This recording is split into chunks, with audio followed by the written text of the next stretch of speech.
The story. Dear Willem, I thought, as I stepped back inside and closed the door. He was about as good a salesman of the church as father was of watches. If he'd converted a single Jew in 20 years, I hadn't heard about it. Willem didn't try to change people, just to serve them. He had scrimped and saved enough money to build a home for elderly Jews in Hilversum. For the elderly of all faiths, in fact, for Willem was against any system of segregation. But in the last few months, the home had been deluged with younger arrivals, all Jews and all from Germany.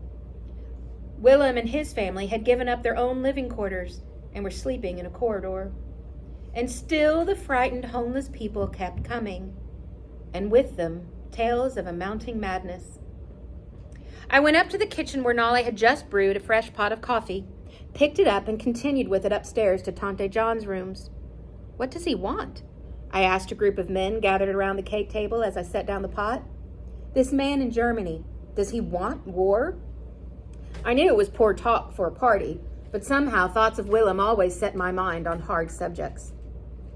A chill of silence fell over the table and spread swiftly around the room. What does it matter? A voice broke into it. Let the big countries fight it out. It won't affect us. That's right, from a watch salesman. The Germans let us alone in the Great War. It's to their advantage to keep us neutral. Easy talk for you, cried a man from whom we bought clock parts. Your stock comes from Switzerland. What about us? What do I do if Germany goes to war? A war could put me out of business. And at that moment, Willem entered the room. Behind him came Tine, his wife, and their 4 children. But every eye in the room had settled on the figure whose arm Willem held in his. It was a Jew in his early 30s, in the typical broad-brimmed black hat and long black coat. What glued every eye to this man was his face. It had been burned. In front of his right ear dangled a gray and frizzled ringlet, like the hair of a very old man. The rest of his beard was gone, leaving only a raw and gaping wound. This is Herr Gottlieb, Willem announced in German. He just arrived in Hilversum this morning. Herr Gottlieb, my father. He got out of Germany on a milk truck, Willem told us rapidly in Dutch. They stopped him on a street corner, teenaged boys in Munich, set fire to his beard. Father had risen from his chair and was eagerly shaking the newcomer's hand. I brought him a cup of coffee and a plate of Nolly's cookies. How grateful I was now for Father's insistence that his children speak German and English almost as soon as Dutch. Herr Gottlieb sat down stiffly on the edge of a chair and fixed his eyes on the cup in his lap. I pulled up a chair beside him and talked some nonsense about the unusual January weather. And around us conversation began again, a hum of party talk rising and falling. Hoodlums, I heard the watch salesman say. Young hooligans.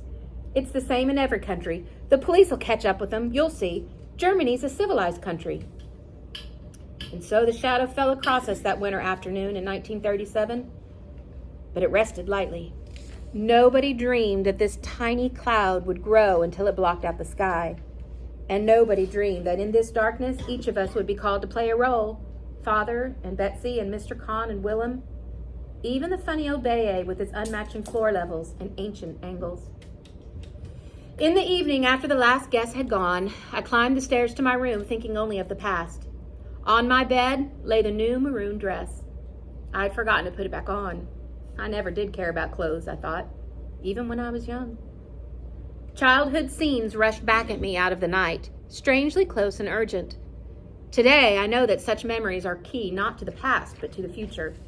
I know that the experiences of our lives, when we let God use them, become the mysterious and perfect preparation for the work He will give us to do. I didn't know it then, nor indeed that there was any new future to prepare for in a life as humdrum and as predictable as mine. I only knew as I lay in my bed at the top of the house that certain moments from long ago stood out in focus against the blur of years. Oddly sharp and near they were, as though they were not yet finished, as though they had something more to say. End of chapter 1. I am going to briefly show you a map of the house before we get to the description, just so you can kind of better see it in your mind. It's kind of difficult to picture. So we have this front house. This is the Barteljoerstraat. And this is the front of the house, and these are the windows that go into the house. As you can see, there's not a whole lot of windows, but front of the house has windows. And this is that weird, skinny, tall house in the back. And so you have the watch shop right here, and the workroom behind it. And then in this front house, then you have Tante John's sleeping cubicle and Tante John's writing room, which we'll get to in a minute. Tante John's reception room. So she got that whole second level of the house. And then up above that, in the attic type space, you have Tante Bet, another aunt. Tante Anna's room, another aunt. Betsy's room, and Willem's room. And then in this back house, you have the dining room, this little add-on in the back, that was the kitchen, Mama and Father's room, and then up at the very top, you have Nolly and Corey's room. And at the back of that room is where the hiding place ends up getting built. Question? What, whose room was it on the bottom?